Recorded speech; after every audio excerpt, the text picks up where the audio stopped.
నిన్నటి current affairs లో చివరి ప్రశ్నకు సమాధానం. తెలంగాణ ప్రజాపాలన దినోత్సవం ఎప్పుడు?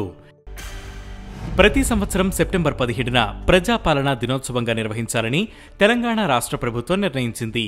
ఈ సందర్భంగా పబ్లిక్ గార్డెన్స్ వద్ద ముఖ్యమంత్రి రేవంత్ రెడ్డి జాతీయ జెండాను ఆవిష్కరించారు. ఇక మొదటిది, ఢిల్లీ కొత్త ముఖ్యమంత్రిగా ఆతిశీ. ఆమ్ ఆద్మీ పార్టీ ఎమ్మెల్యేలు ఢిల్లీ కొత్త ముఖ్యమంత్రిగా ఆతిశీ మర్లేనాను ఎన్నుకున్నారు.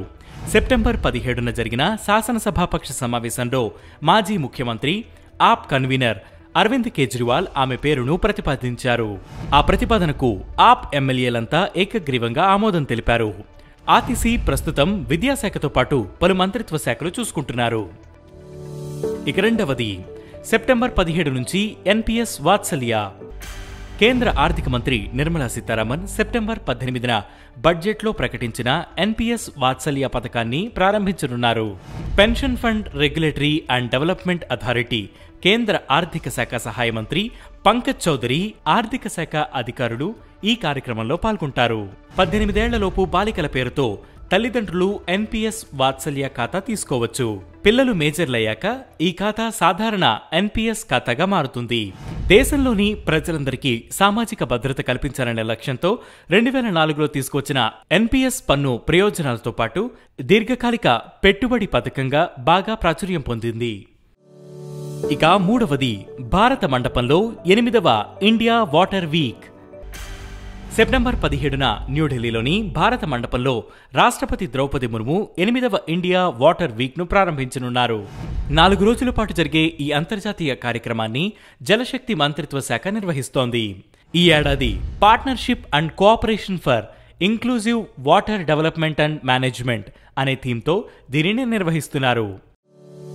ఇక నాలుగవది, అంకోర్ వాట్కు అరుదైన గౌరవం.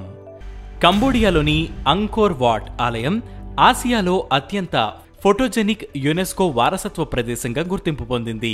ఆసియాలోని అత్యంత ఫోటోజెనిక్ యునెస్కో వారసత్వ ప్రదేశాల జాబితాను టైమ్స్ ఆఫ్ ఇండియా విడుదల చేసింది.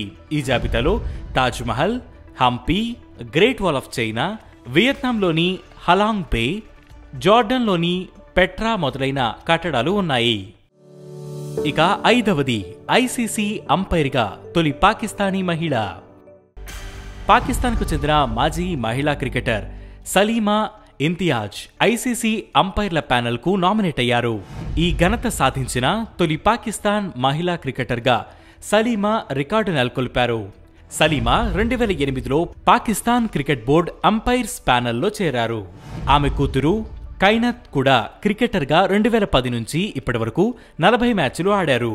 ఇక ఈ రోజు కరెంట్ అఫైర్స్ క్వశ్చన్: 20వ మారిటైమ్ స్టేట్ డెవలప్మెంట్ కౌన్సిల్ సమావేశం ఎక్కడ జరిగింది?